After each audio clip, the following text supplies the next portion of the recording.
જય શ્રી કૃષ્ણ ને good morning. સ્વાગત છે નવો લોકમાં. અત્યારે વાગી ગયા 10:30 અને આપણે અત્યારે આવી ગયા બગીચામાં અને મગ વાવી નાખ્યા. આપણે બગીચામાં વાવી નાખ્યા મગ ને જો આ કુંડી સુધી વાવ્યા. એટલામાં એક બે ઠેલી હતી વાવી નાખી. આપણે ખાતર ભેગું મિક્સ કરી રાપ પાછળ દાંડવા રાખીને રાપે હાલી ગઈ અને હોવાઈ ગયું. આ જો ક્યાંક ક્યાંક દેખાય છે ને એને આપણે પગથી બોરી નાખી ને આવી રીતના કંઈક વાવ્યા છે મગ આપણે. અને ઓલી બાજુ પપ્પા રાપા હાકે છે ઓલા કટકામાં. અત્યારે હું આવ્યો પ્રતિકભાઈને પાણી દેવા અને એ હાકે છે 128માં ટ્રેક્ટર અને એટલું હાકી નાખ્યું એ. ઓલી બાજુ હજી બાકી છે અને આવી જો કંઈક માંડવી છે. આ બાજુ એટલું બાકી. હારું આમાં તો થઈ ગઈ ભેગી કમ્પ્લીટ. આ બાજુ હજી થોડી થોડી બાકી છે.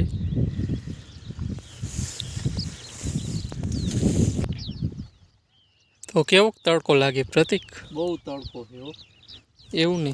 આપણે આ 10ના તન રેમાનિયા છે ખાલી. તન જાય ને તન આવે કે? હા, તન જાય ને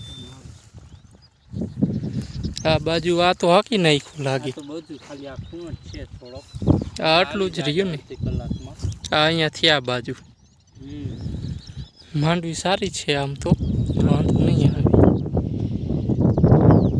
પ્રતિકભાઈએ હાંકવાનું ચાલુ કરી દીધું અને હવે એટલું આ થોડુંક ખૂણું જ બાકી છે આપણે.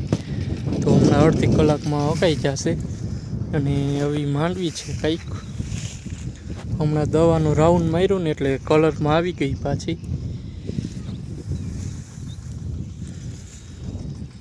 બપોરના 2 વાગી ગયા અને ઊન પાર્થ આપણે જે આ કામ અધૂરું હતું વણીનું એ પૂરું કરી.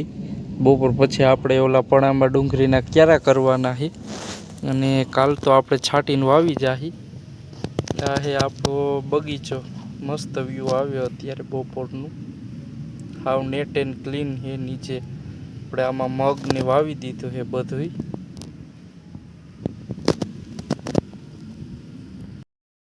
અત્યારે વાગી ગયા છે 8 અને આપણે ઓયડીનું કામ કરતા હતા એ પતી ગયું. અને હવે આજ માટે એટલું જ વ્લોગ અહીંયા પૂરો કરી. કેવું લાગ્યું એ કોમેન્ટમાં જણાવજો અને જો ગમ્યું હોય તો લાઇક શેર અને સબસ્ક્રાઈબ કરવાનું ભૂલતા નહીં. મળી બીજા વ્લોગમાં. જય શ્રી કૃષ્ણ.